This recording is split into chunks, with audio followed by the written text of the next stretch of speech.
Assalamualaikum warahmatullahi wabarakatuh. Baiklah anak-anak, hari ini kita kembali membahas ringkasan pembelajaran 5 dan 6 tema 3 subtema 1. Sebelum kita membahas ringkasannya, marilah kita berdoa terlebih dahulu. Berdoa dimulai.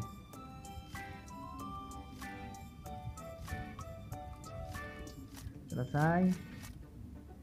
Nah, pembahasan yang akan kita bahas pada kesempatan kali ini diantaranya materinya yang pertama, mendefinisikan organ pencernaan makanan dan menyimpulkan isi iklan. Nah, pada bahasan yang lalu kita sudah membahas ringkasan mengenai organ pencernaan ya.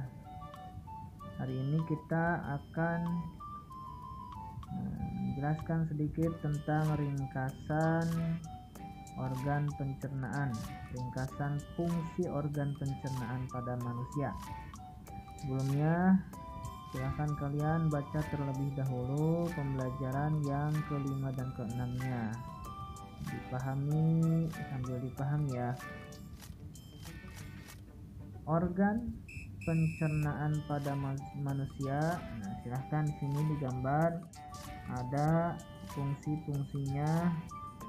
Nah, silahkan baca mengenai proses cara kerja kimiawi ya yang ada di pencernaan manusia. Nah, di sini kalian baca semuanya. Kemudian kita lanjut ke fungsi organ pencernaan manusia. Yang pertama yaitu mulut. Nah, mulut adalah organ pencernaan manusia pada tahap pertama. Di mulut ini mengalami pencernaan baik secara mekanis maupun kimiawi ya. Dan juga di mulut ini terdapat alat-alat yang membantu prosesnya, baik gigi, lidah maupun air liur. Alat yang pertama dari mulut yaitu gigi. Nah, di sini gigi berfungsi untuk mengunyah makanan sehingga makanan menjadi halus. Ya. Dan gigi ini mempunyai jenis atau bentuknya yaitu gigi seri, gigi taring, gigi geraham depan dan belakang. Fungsinya apa saja? Gigi seri yaitu untuk memotong dan menggigit makanan, gigi taring untuk merobek makanan, dan gigi geraham yaitu untuk mengunyah makanan. Ada pula gigi ini terdiri dari 3 bagian yaitu mahkota gigi atau disebut dengan korona, leher gigi disebut dengan kolum, dan akar gigi disebut dengan istilah radix ya. Nah, itu mengenai gigi. Yang keduanya lidah. Lidah berfungsi untuk mengaduk makanan di dalam rongga mulut dan membantu mendorong makanan menjadi atau proses penelanan ya. Juga selain itu berfungsi untuk alat pengecap, sebagai alat pengecap ya, baik manis, asin, pahit ataupun asam. Nah, di sini rasa asin terletak pada lidah bagian tepi depan, rasa manis bagian lidah ujung, rasa asam lidah bagian samping, dan rasa pahit terletak pada lidah bagian belakang atau pangkal lidah. Yang ketiganya yaitu air liur atau ludah, dalam istilahnya yaitu saliva. Fungsinya untuk membasahi dan melumasi makanan ya, sehingga memudahkan untuk menelan makanan. Nah, di kelenjar ludah atau ludah ini, air liur ini ada yang namanya enzim pialin atau amilase. Fungsinya untuk apa? Mengubah makanan dalam mulut yang mengandung zat karbohidrat menjadi gula sederhana. Itu alat yang terdapat pada mulut. Yang keduanya yaitu organ pencernaan kerongkongan, istilahnya disebut esofagus ya. Nah, ini yaitu fungsinya sebagai saluran penghubung antara rongga mulut dan lambung sebagai jalan makanannya ya. Jadi tidak ada proses pencernaannya, hanya sebagai saluran saja. Di dalam kerongkongan ini ada istilah yaitu gerakan kerongkongan ini gerak peristaltik. Nah, itu maksudnya apa? Yaitu gerakan kembang kempis kerongkongan untuk mendorong makanan sehingga masuk ke dalam lambung. Nah, kemudian yang selanjutnya ada lagi organ pencernaan namanya lambung atau istilahnya ventriculus. Itu merupakan kantong besar yang terletak di sebelah kiri rongga perut sebagai tempat terjadinya sejumlah proses pencernaan. Nah, bagian lambung ada 3. Yang pertama bagian atas atau kardiak, bagian tengah yang membulat atau fundus, dan bagian bawah istilahnya pylorus. Nah, di sini. Nah, di dalam lambung ini makanan diubah ataupun diaduk ya. Bentuknya itu seperti bubur. Nah, di dalam lambung ini terjadi gerakan mengaduk ya. Jadi makanan-makanan tersebut yang berbentuk bubur itu diaduk, nah, diproses bercampur dengan getah lambung, nah, sehingga dengan pencernaan kimiawi juga ya. Nah, itu cara kerja lambung ya. Walaupun pada saat makanan kosong juga lambung masih berproses melakukan gerakan mengaduk. Makanya pada saat lambung kosong itu terasa sakit karena masih terus terjadi proses mengaduk. Maka dari itu jangan sampai lambung itu kosong dari makanan. Yang selanjutnya yaitu usus halus, istilahnya intestinum ya, yaitu fungsinya sebagai tempat penyerapan sari-sari makanan dan tempat terjadinya proses pencernaan yang paling panjang, usus halus ini ya. Nah, bagiannya yaitu ada 12 jari, usus 12 jari, usus kosong, usus penyerap. Nah, di dalam usus halus ini prosesnya pencernaannya itu kebanyakan kimiawi ya, yaitu melibatkan enzim pencernaan. Misalnya karbohidrat dicerna menjadi glukosa, lemak dicerna menjadi asam lemak dan gliserol, protein dicerna menjadi asam amino dan sebagainya. Nah, di dalam usus halus ini. Nah, lanjut ke bagian pencernaan, organ pencernaan yaitu dari usus halus ke usus besar. Nah, makanan yang tidak dicerna di usus halus, misalnya di sini ada selulesa ya, itu akan menuju ke usus besar. Jadi feses. Feses itu artinya kotoran ya, kotoran manusia, istilahnya disebutnya feses. Nah, di dalam usus besar ini ada yang namanya bakteri Escherichia coli ya. Itu fungsinya untuk membantu dalam proses pembusukan sisa makanan. Nah, supaya membantu proses pembusukan.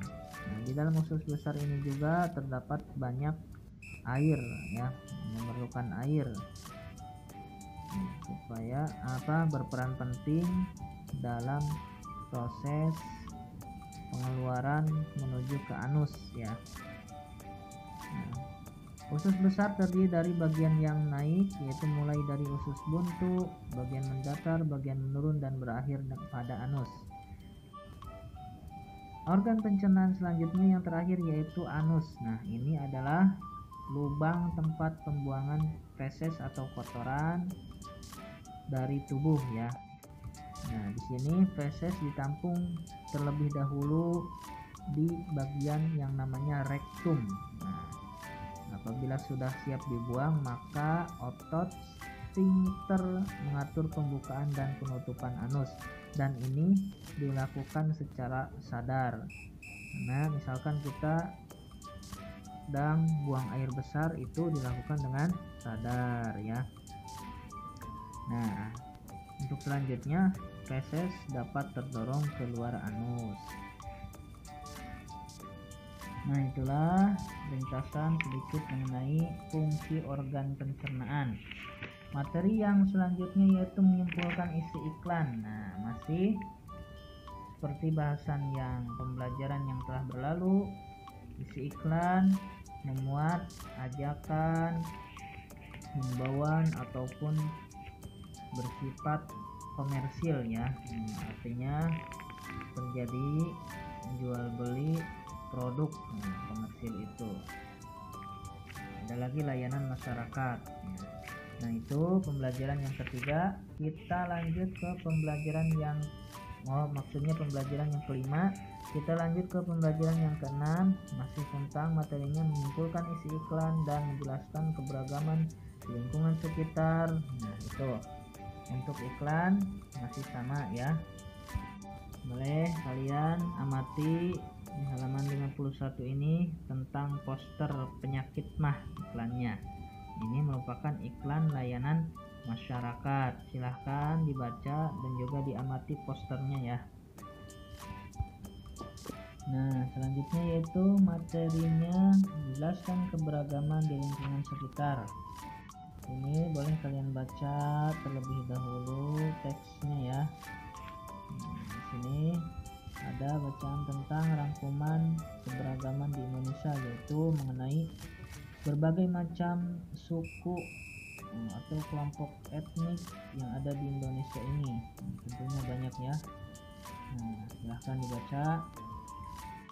Kemudian selanjutnya yaitu karakteristik dan keberagaman setiap individu. Karakteristik atau karakter itu artinya ciri khas, sikap, pembawaan, dan kelakuan seseorang yang masing-masing memiliki perbedaan. Jadi yang namanya karakteristik itu dalam setiap orang itu berbeda-beda ya. Itu namanya karakteristik. Nah, misalnya ketika ada kegiatan di sekolah, ada ekstrakurikuler. Nah, di situ karakteristik setiap siswa berbeda-beda. Ada yang ingin mengikuti kegiatan bela diri, musik, komputer, ataupun yang lainnya berbeda-beda. Tapi walaupun begitu, walaupun berbeda-beda, jangan sampai menghasilkan pertentangan ya. Harus menghasilkan kerukunan dan kebersamaan. Nah, itulah yang disebut dengan harmoni. Artinya walaupun berbeda-beda tetapi tetap dalam kebersamaan dan kerukunan ya, sehingga menciptakan keharmonisan untuk kehidupan yang lebih baik. Ada lagi cara mensyukuri keberagaman individu. Nah, tentunya kita sebagai bangsa Indonesia ini memiliki bermacam-macam budaya, bahasa, suku, agama, dan yang lainnya. Dan itu merupakan keberagaman. Nah, dalam perbedaan ini menjadikan bangsa Indonesia ini menarik ya. Menarik apa? Artinya negara lain atau negara luar mengalami ketertarikan karena di negara Indonesia ini walaupun banyak perbedaan tetapi masih dalam bingkai persatuan dan kesatuan, sehingga banyak menarik wisatawan dari luar negeri ya. Nah, itu jadi perbedaan itu jangan sampai dipertentangkan, tapi harus kita harmoniskan ya, karena sebagai bangsa Indonesia kita memiliki tujuan dan perjuangan yang sama, yaitu mewujudkan suatu masyarakat adil dan makmur berdasarkan Pancasila. Oleh karena itu bangsa Indonesia ini terkenal dengan sikap toleransinya.